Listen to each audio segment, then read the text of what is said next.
नमस्कार। कभी सोचा है कि जब हम दुनिया कहते हैं तो असल में कितने अलग-अलग राष्ट्रों की बात हो रही होती है। आज हम इसी सवाल का जवाब ढूंढेंगे और पृथ्वी के हर कोने की एक शानदार यात्रा पर निकलेंगे। ये एक ऐसा सवाल है जो सुनने में तो काफी आसान लगता है ना? लेकिन इसका जवाब हमारे ग्रह की राजनीति, इतिहास और पहचान के बारे में बहुत कुछ बताता है। तो असल में हमारी दुनिया का नक्शा कितने देशों से मिलकर बना है? तो इसका जवाब है 195। जी हाँ, पूरी दुनिया में 195 मान्यता प्राप्त देश हैं। लेकिन ये सिर्फ एक नंबर नहीं है। ये आंकड़ा आया कहाँ से? चलिए इस संख्या के पीछे की कहानी को समझने के लिए दुनिया का एक चक्कर लगाते हैं। तो चलिए अपनी यात्रा शुरू करते हैं दुनिया के दो सबसे विशाल और कह सकते हैं ऐतिहासिक महाद्वीपों से, एशिया और यूरोप।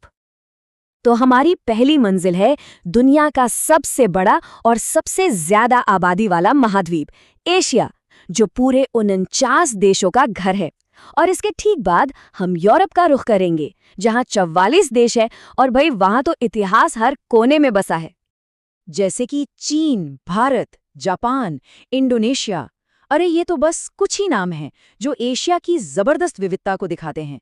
यहाँ हर देश की अपनी एक अलग, एक अनूठी संस्कृति है, अपना प्राचीन इतिहास है। अच्छा, अब चलते हैं यूरोप की तरफ। यहाँ 44 देश हैं और मज़े की बात यह है कि ये अक्सर एक छोटे से एरिया में ही बसे हुए हैं, लेकिन कल्चर और हिस्ट्री से एकदम भरे हुए हैं। मतलब ये एक ऐसा महाद्वीप है जहाँ कुछ ही घंटों में कई देशों की यात्रा की जा सकती है। Germany, France, United kingdom, Italy, ये नाम सुनते ही आर्ट, साइंस, पॉलिटिक्स सब दिमाग में आ जाता है ना? इन देशों ने सदियों से दुनिया की कहानी को एक शक्ल दी है और आज भी दे रहे हैं। अच्छा, अब हम उस महाद्वीप की ओर बढ़ रहे हैं जहां दुनिया में सबसे ज्यादा देश हैं। कोई अंदाजा? जी हाँ, हम बात कर रहे हैं अफ्रीका की। पूरे 54 देश। सोचिए जरा, ये संख्या इतनी बड़ी है कि ये इसे किसी भी दूसरे महाद्वीप से कहीं आगे रखती है। और ये दिखाता है कि वहाँ कितनी जबरदस्त भाषाई और सांस्कृतिक विविधता है। नाइजीरिया के हलचल भरे बाजारों से लेकर मिस्र के हजारों साल पुराने पिरामिड्स तक, या फिर दक्षिण अफ्रीका के खूबसूरत नज़ारों से केन्या के सफारी मैदानों तक, अफ्रीका सच में वाइब्रेंट कल्चर्स और कुदरती खूबसूरती का एक खजाना है।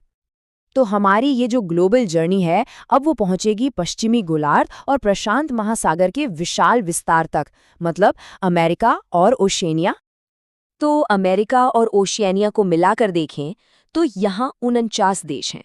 इसे ऐसे समझिए, उत्तरी अमेरिका में 23 देश, दक्षिण अमेरिका में 12 और प्रशांत महासागर में जो खूबसूरत द्वीप फैले हैं यानी ओशिनिया, वहाँ बसे हैं 14 देश।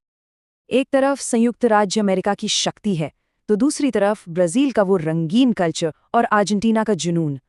अमेरिकी महाद्वीप साइज और कल्चर दोनों में ही बहुत विशाल है। यहाँ स्वदेशी और यूरोपीय प्रभावों का एक बहुत ही अनोखा मिश्रण देखने को मिलता है। और आखिर में चलिए रुख करते हैं ओशियानिया के शांत और सुंदर द्वीपीय राष्ट्रों की ओर। ऑस्ट्रेलिया के विशाल मैदानों से लेकर न्यूजीलैंड की वो कमाल की सीनरी और फिजी के ट्रॉपिकल पैराडाइज तक, ये देश प्रशांत महासागर के नीले पानी में मोतियों की तरह बिखरे हुए हैं।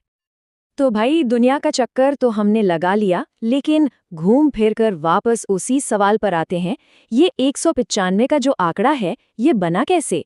चलिए अब इस नंबर के पीछे की कहानी को थोड़ा और करीब से समझते हैं। तो देखिए, ये जो 195 का मैजिक नंबर है ना, ये दो हिस्सों से मिलकर बनता है। पहला, इसमें संयुक्त राष्ट्र यानी यूनाइटेड नेशंस के 193 सदस्य देश शामिल हैं, और दूसरा, इसमें दो खास गैर सदस्य पर्यवेक्षक राज्य भी हैं। और वो दो खास पर्यवेक्षक राज्य हैं, वेटिकन सिटी जो दुनिया का सबसे छोटा देश है, और दूसरा है फिलिस्तीन। अच्छा, अब पर्यवेक्षक राज्य होने का मतलब क्या है? इसका मतलब है कि वे संयुक्त राष्ट्र की बहसों में हिस्सा तो ले सकते हैं, लेकिन वोट नहीं कर सकते।